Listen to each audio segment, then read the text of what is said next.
A vessel of strength, honor and dignity. She's a woman, yes, a woman,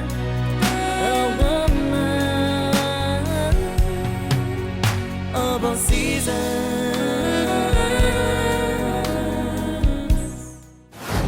Hi girls, it's Sally again from the Seasoned Conversations. Now the last time we talked about 2 P's to your destiny, your person and your purpose. And I gave you an overview of the elements that we shall deal with in detail as we go forward. And I had earlier on told you that there are 7 P's. And I'll just recap. There's your person, your purpose, your place, your people, your principles, your process, and your prize. These are the 7 P's every seasoned woman needs to know as she embarks on her journey to destiny. Now today I want to do an overview on your place. Now what is your place? Your place is where you will work out your purpose, your place of assignment. And I'll give you a few facts about your place. Number 1, your place is a place where you will flow and you will thrive. There will be a special gracing for you to thrive and to flow. In your place, your gifts will come alive. They'll be activated because you're in the right place for you to fulfill your purpose. And it is a place where you'll be celebrated, not tolerated, because it is a place where you are expected. You need to be there. There's a problem and a dilemma that is awaiting for you to get there and solve. So it's a place where you'll be celebrated and not tolerated. It is a place where any giftings within you or any talents or skills that have become dormant will be fueled, activated, and resurrected. So you feel energetic and ready to go. It's also a place where you'll find a prophet or a midwife, someone to guide you as you position yourself, as you begin to work out your purpose. And it's a place where you'll find your bus and the right seat in the bus. It's a place where you find your race and the right lane on which to run in your race. So it's a place that is ordained of you to work out your purpose. Now, normally in any nation or society, there are 7 spheres or 7 areas of, let's say, influence or operations, like the mountain or sphere of politics and governance. Some people call them mountains, others call them spheres. So the sphere of politics and governance, the sphere of business and economy, the sphere of arts and entertainment, there's a sphere of education, there's a sphere of media, there's a sphere of family, and the sphere of church. And each one of us is called to influence one of those spheres. Now within each of those 7 spheres, there are subspheres. So you will soon know under which big sphere you fall and which subsphere you fall under. And within those spheres, there'll of course be giants to slay. Later on, we'll talk about these giants. We'll talk about the weapons you need to fight those giants that you find in your sphere of influence. Because ultimately, the idea is you become a voice on that mountain, on that sphere, and you command it. You scale that mountain, you conquer it, and command it as a voice of influence. And then there are certain positionings you need to adopt in your place of purpose.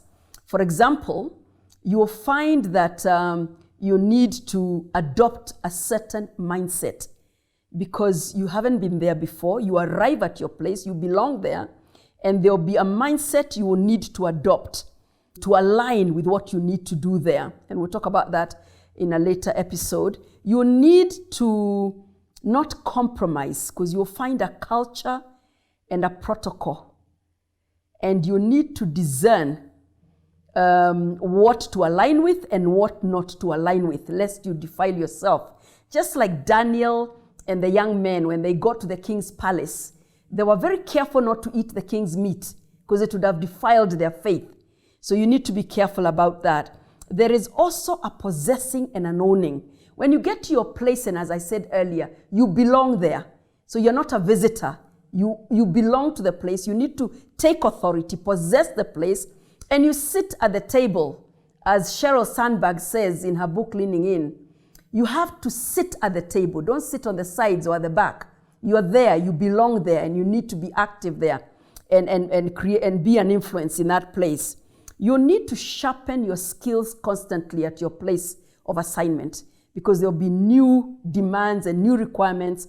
And as constantly as possible, you need to sharpen your saw. You need to harness your skills so that you can always be on the cutting edge of what's going on at your place of purpose.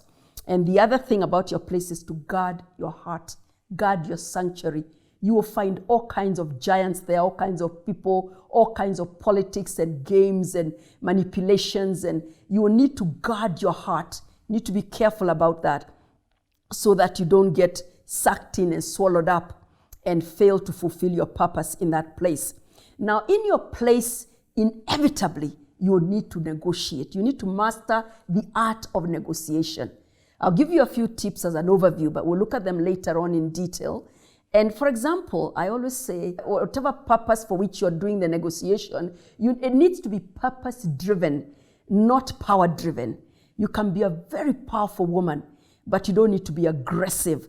You don't need to be uncouth about it. So it is better if your negotiation is purpose-driven. What do you want to accomplish with that negotiation, as opposed to exerting your power and lording it over everybody? The other thing is you need to use merit and not mercy.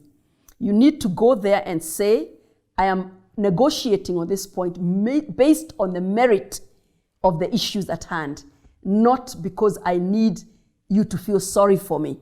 So it's by merit, not by mercy. And then the other thing, it's by your brains, not by your beauty. You're not going there to manipulate the people you find there by how you look or how you're dressed or how you're made up. It must be by what is in your brain. What competence are you bringing into the negotiation? What knowledge, what intellectualism are you bringing? What wisdom are you bringing? And that's why you negotiate with your brains, not your beauty. Beauty fades. And at one point will come when the beauty will not be beauty to the beholder. So you need to work on what is permanently there. Your brains, your know-how, your knowledge, your education, and things like that. Again, I say it's about planning and not plotting. You're negotiating with a plan, not with a plot or a scheme or a devious plot to get your way unfairly. It is a planned negotiation with a proper strategy and proper devices that are fair. And the other thing is you're going to use wisdom, godly wisdom, not worldliness. The human kind of wisdom and the worldly kind of wisdom will not get you far. So you need to rely on your godly wisdom when you're negotiating. And then you have to have the right attitude, not the wrong attitude. And we'll go into all this much later on. Now, positionings.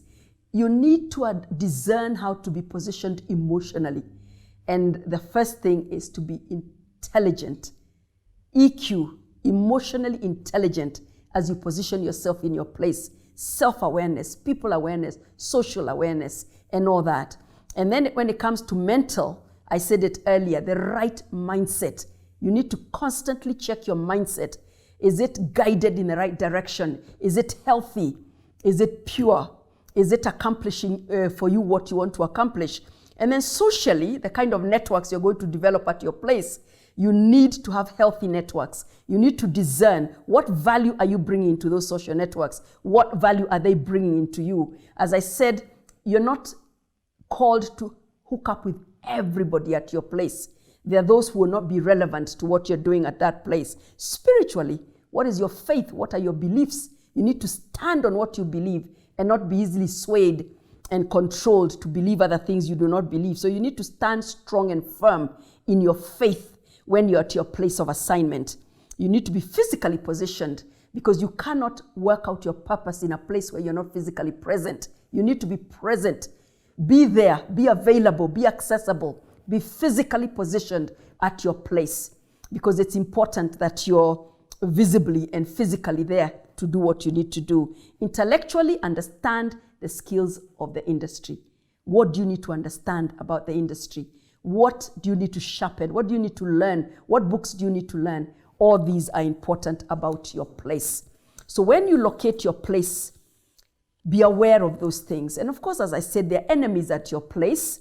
There'll be all types of snares and traps. There'll be people who were there, people who consider themselves as the owners of that place, whether they belong there or not, but they don't want any new talent coming in, any new skills, any new giftings, any new persons coming in. So you need to be aware of people who will own the place and will want to edge you out or not give you access to the place. Remember, you're not a visitor at your place. You're called to your place. You belong there. So you need to be strategic in how you deal with the people who are already at the place.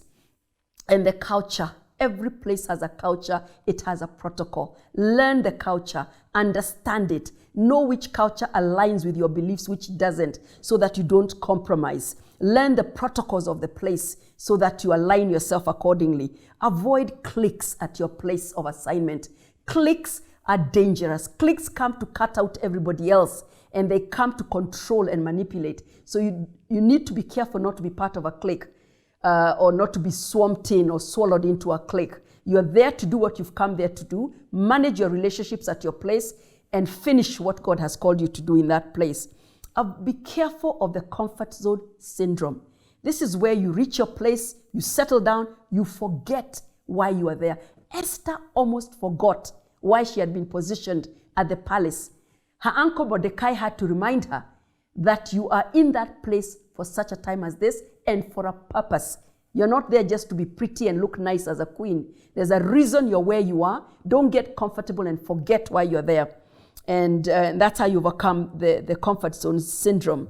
And then in terms of, I talked about enemies. You're going to find giants and enemies in your place of purpose.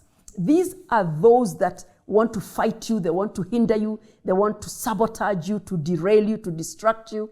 And it's a question of understanding how to relate and respond to them.